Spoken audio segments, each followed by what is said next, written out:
Okay, so Professor Heredia, nice to meet you again. Thanks for accepting me at your office as the head of the School of Architecture of Portland State University. So this is my second visit to your office. We made a video like 2 days ago. I don't know. Almost a week. Almost a week, yeah, sorry. Mm-hmm. It was a week, and maybe I will post 2 videos, maybe I will mix them together. Yeah. So we were talking about, because you did your undergraduate studies in Mexico, right? Yes. Mexico City. In Mexico City, yes. And we were talking about the differences between education of architecture, the teaching of architecture in Mexico and in United States. Mm-hmm. Can you explain, please? I was mentioning that education in the United States or education in Mexico is rather different because it's more oriented to forming professionals with greater technical skills. And especially, courses like structures and professional courses are more. Yeah. So I don't know, but in Japan, for example, they are more into materials, into they have to choose, like, if you want to be architect engineer or just architect designer. But both require a lot of knowledge of mathematics and really like concrete and wooden structure and steels. You have to be good at calculation and everything related to environment and statistics. In Mexico, it begins with math and then physics, and then what's called statics, and material resistance, and then one jumps to structures properly, whether in concrete and steel or more composed. And you have structures. To be good at that. Composite. You have to be good at that. Yeah, I mean, one needs to be good at those things. For example, in Mexico, if someone graduates as an architect, can he calculate the structure of the steel, the dimensioning of the... If it's a small structure, like a house, it's feasible for an architect to actually do those calculations. When it becomes a larger building, then it's probably more difficult. How about in the United States in general? I mean, the schools, how do they teach architecture here? Architecture in general? Yeah. Well, as I was mentioning, what I feel as a difference is that the discussions in studio especially are more theoretical perhaps here. And maybe that's related to the fact that when students present their designs, they are judged by a panel of reviewers. And they're open reviews. In Mexico, we probably follow a system that is related more to the way in which architecture was taught in France in the 19th and early 20th century, like the Beaux-Arts type, where students submit their designs and then they are graded by a professor on a solitary basis. But if in this case it can be, for example, if you apply this in my country, it can be some subjective. So if the teacher doesn't like you, he can give you a C. It can be. So there has to be probably a balance between the two systems. And we were talking about Louis Kahn. Kahn. Do you like his architecture?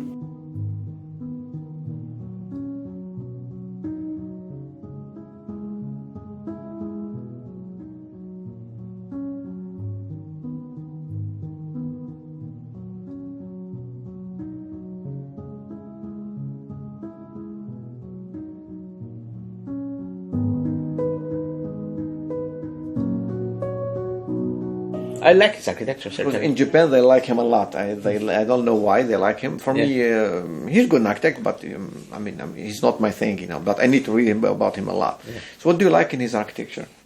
Well, I both like his architecture and his design process. Especially because he was a very profound thinker. He was. And he thought of architecture not just as a technical endeavor, but as a cultural one. And it's sometimes even like that famous phrase of what a brick wants to be. What a brick wants to be. Yeah. He could get into very metaphysical discussions, but when one reads his theory, it's more the anthropological character of his thinking that interests me. He was really interested in creating what he called institutions for social communal existence. Communal existence. Yeah. Is it like some socialist way of thinking? I don't know if he was a socialist, Yeah. but I think his way of thinking was centered on life as a community. Community. Yeah. That architecture can change people. Can Yeah, change society. architecture has the force of, if not changing, but at least shaping culture. influence. Yeah. He was from Philadelphia, right? Yeah, he was from Philadelphia, but he arrived there as a very young boy because he came from Eastern Europe. Eastern Europe. Yeah. I didn't read much about his. Yeah. And what do you like, for example, in American architecture? I mean, That's a big question. I'm not from the United States. Neither am I. Yeah, and I don't know. I like many things. I also dislike many others. I'm particularly interested in the work of Kant. Certainly, I think that Frank Lloyd Wright was a very important architect. Yeah.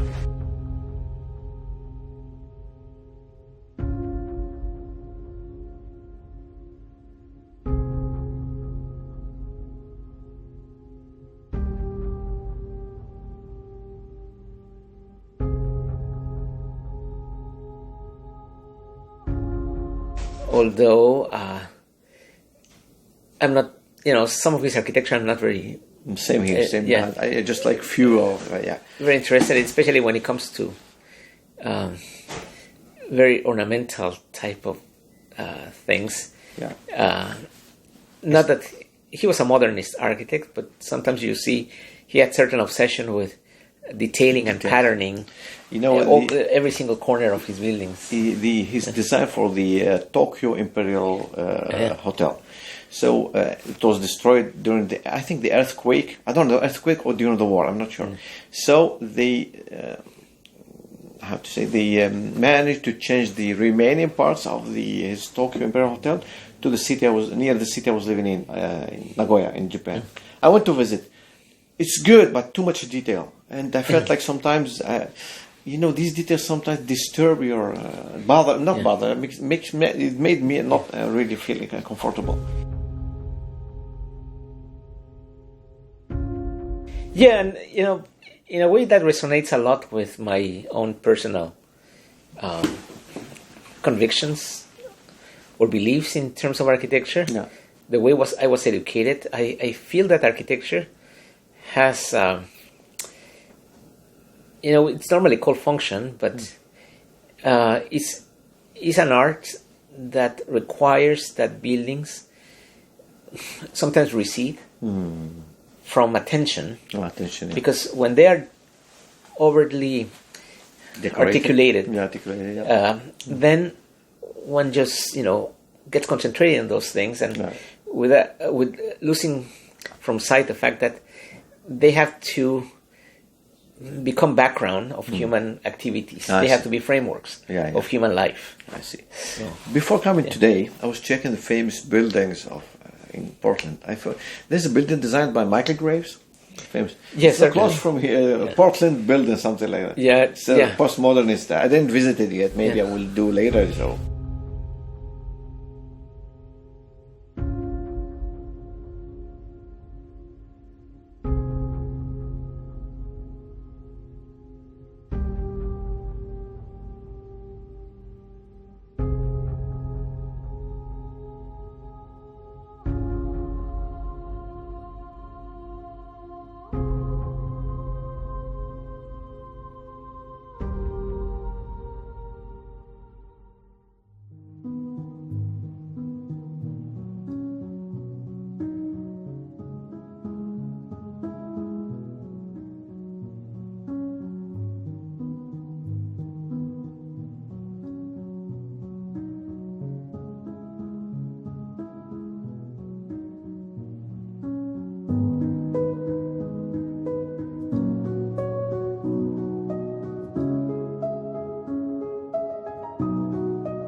the city of Portland has, I don't know if the privilege or the tragedy of having a very famous building that was built in the early 1980s. 1980s, huh? Yeah, it's a so-called Portland building, and it was featured in many magazines and in the cover of many books. They were the one I was talking about. Yeah, the Portland building, Portland building, yeah. Do you know other buildings? Because I was in Harry, and I was in a hurry, so I checked it. I thought, Michael Graves buildings. I saw it before when I was young. Yeah. Do you know other buildings that you recommend me to visit? In Portland, yes, there's some good architecture close to this area. So there's certainly some good architecture. Yeah. I would recommend you to take a look at a few of buildings by an architect that was very big in his time, not only in Portland but nationally and probably even internationally. His name was Pietro Belluschi.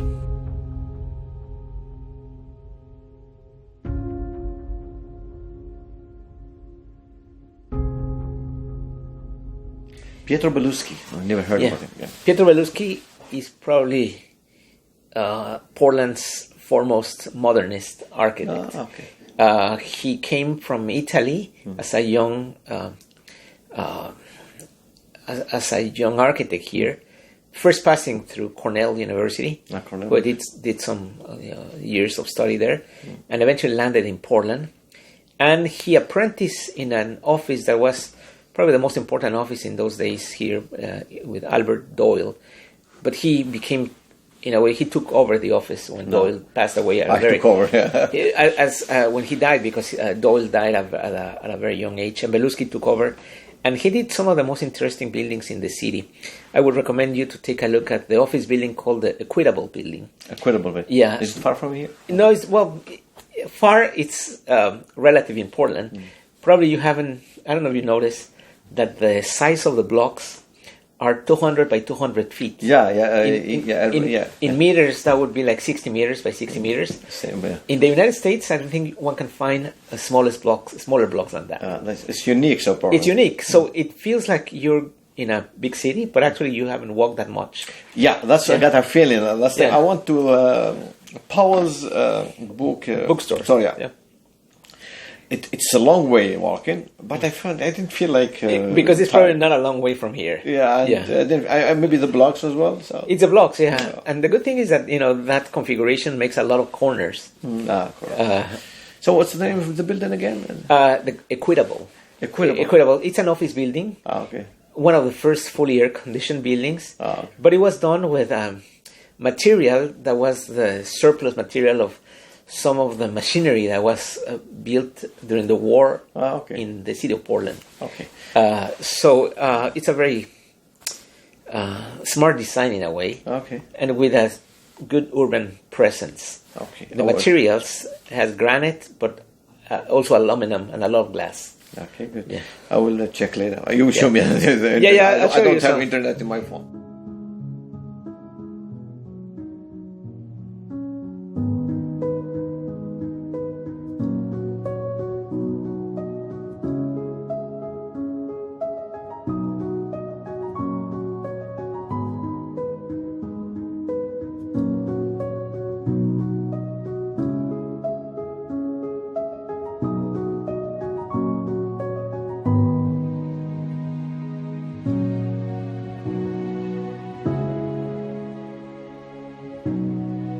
Another interesting building is the Museum of Art that he made in the park blocks. The Portland Art Museum.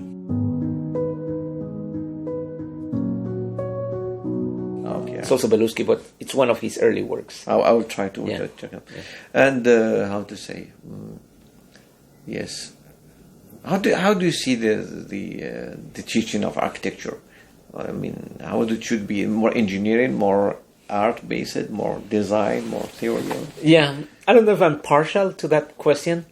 I'm the director of a school of architecture that belongs to a college of arts. College of Art, yeah. So our sibling schools are the School of Film, the School of Music and Theater, and the School of Art, History and Design. Mm-hmm. So architecture is the fourth of four disciplines that are they belong to the arts understood not just as an aesthetic practice, as it's normally called, but as making, creation. Creativity is important for us. So we belong to that college, and I think there are tastes for everyone in architecture, because some schools of architecture belong to schools of engineering, some others belong to colleges of environmental studies, perhaps. Depends on the vocation of the university. On the vocation. So I believe that architecture is an art. If one goes to the etymology of the word art, that's the Latin translation of what the Greeks call techne. Techne. So skillful making. Skillful making. And thoughtful making, basically. So, okay, if we take an architect who is freshly graduated from your university in Mexico, and an architect who is freshly or newly graduated from university in America, which one do you think the level may be better? Well, it relates to... I'm talking about mathematics, creation, and ethics. Yeah, it relates to that early question, right? That I think in my home country, Mexico, students come more prepared in terms of especially structures, right? How buildings behave structurally. How they stand up. How can they stand up, right? Maybe it's related because in Mexico City there's many earthquakes. Although here is also a seismic zone, and we're expecting a big one. I had what to say. You told me. So, and many buildings here are built with that consideration, but largely with the help of engineers. What I miss in Mexico largely is the discussions that are more elevated intellectually. Elevating architecture to a level of cultural understanding that is not that commonly addressed in Mexico, except in certain schools. I understand. I see, because I realized, for example, in Brazil, I had friends. The architectural education in Brazil is quite serious there. I mean, they make really technically, philosophically, artistically. I think the program is the program, right? The curriculum, the syllabus of any class is very well thought there. So thank you very much. I took so much from your time. No. We'll check the review there. Yeah, let's take a look. By the way, can I take movies of the reviews? Yeah, feel free. Let me double check. Because I won't do anything until there are some rules. Yeah, there's some rules, especially related to that the students can be filmed. But one has to ask permission. Let me double check. But for pictures, okay. Yeah, just pictures, fine. Okay, no problem. Okay. Thank you very much. Welcome. I appreciate it. See you.